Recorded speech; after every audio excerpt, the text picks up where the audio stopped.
Dr. Ken Landau. Thanks for watching. Let's talk about Eucrisa, or crisaborole. It's a 2% ointment containing boron that was just approved by the Food and Drug Administration in December of 2016 and was marketed as recently as January and February of 2017, made by a company out of California known as Anacor. It was purchased in May of 2016 by Pfizer for $5.2 billion.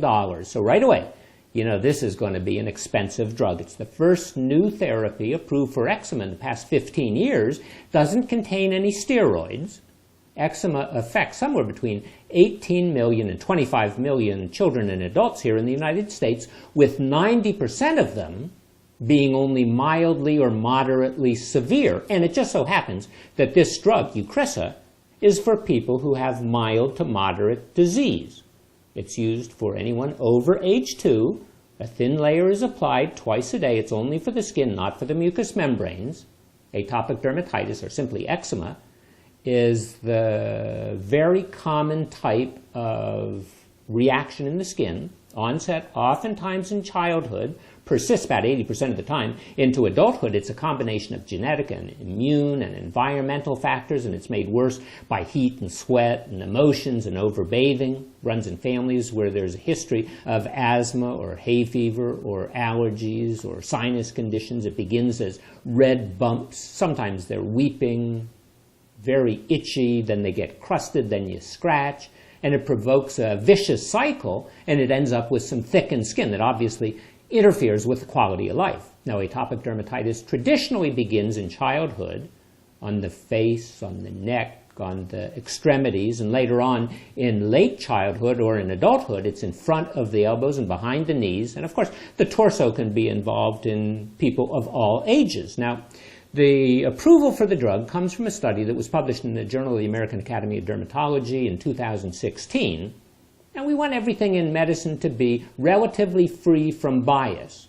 So we want the investigators to be independent. Now, it just so happens that this study, the protocols were developed and it was conducted by the sponsor, this Anacor Pharmaceuticals. The data was recorded and it was reported by Anacor. And Anacor had grants to the authors of the institutions where the authors work in 8 cases, paid consulting fees to the folks in 4 of the instances. Another 4 of the people who were authors on the paper were on the advisory board for Anacor, and 3 were actually employees or stockholders of Anacor. Only one of the authors was totally independent and free of conflicts. Now, the 2 placebo-controlled studies looked at about 1,500 people. About 1,000 people used the Eucrisa twice a day. 500 people used the placebo about twice a day. They were rated on the Investigator Static Global Assessment Score. We just call it the ISGA score. Mild, about 40% of the people. Moderate severity, about 60% of the people. Most of them were between ages 2 and 17. That accounted for 90% of the people in the study. And the body surface area of involvement, anywhere between 5% and 95% of the skin. Now remember that 95% number for a minute. The average was about 18%. Well, by day 8, there was already some improvement. And the results, if people were successfully treated, they were either clear or almost clear, and they had at least 2 grades of improvement from the baseline. Okay, that's what the definition of clear was, or a success.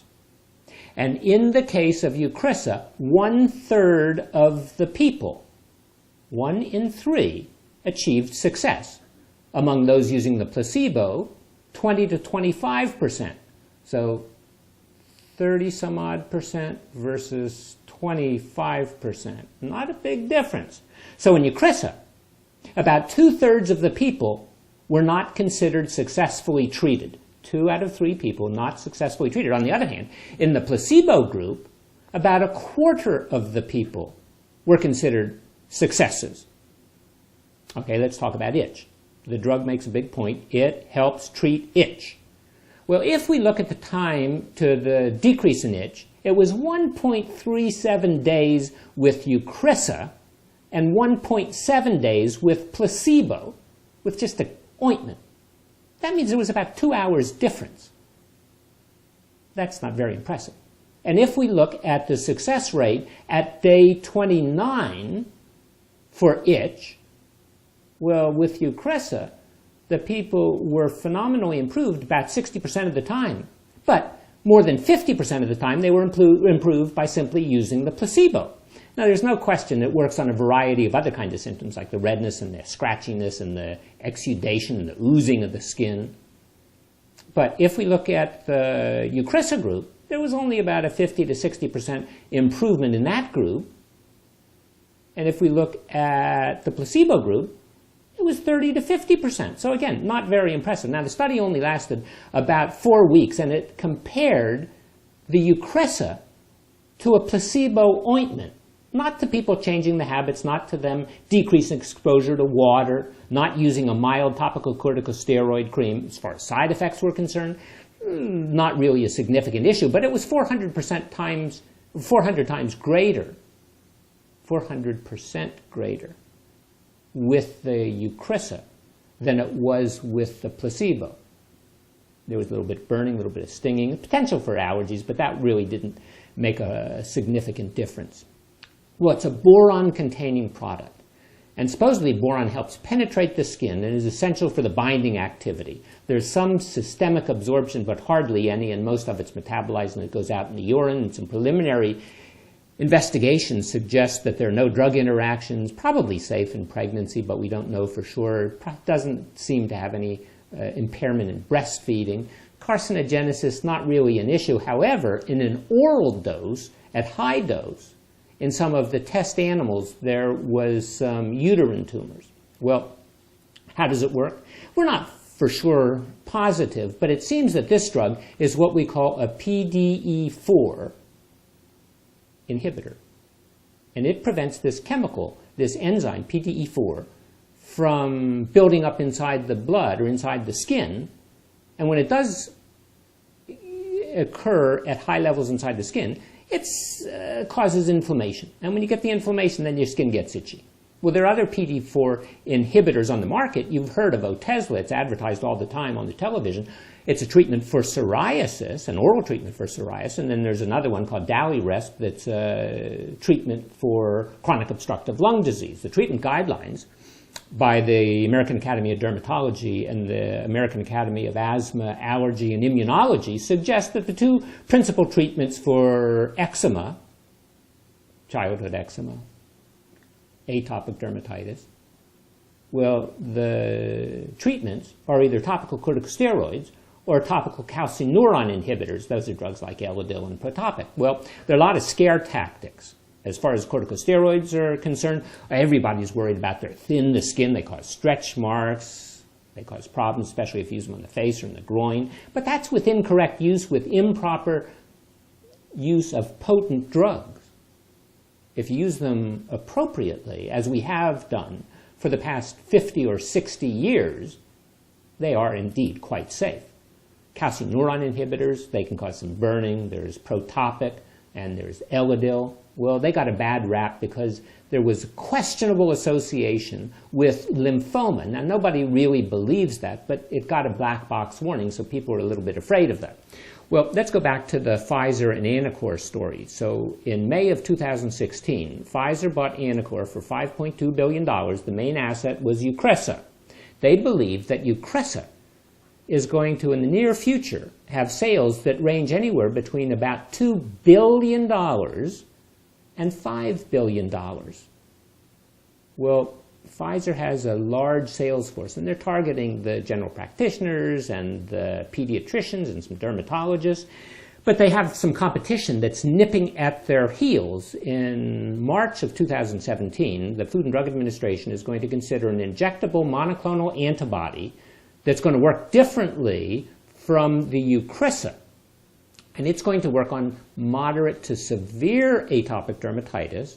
Dupilumab, or Dupixent, is the name of the drug.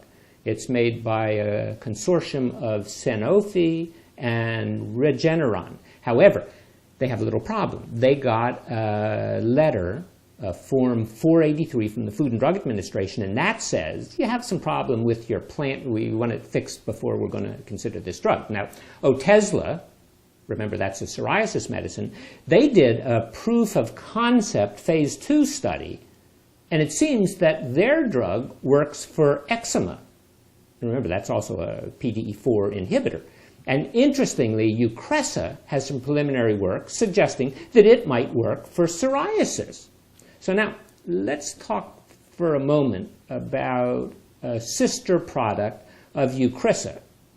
It's known as Kerydin, or tavoborol.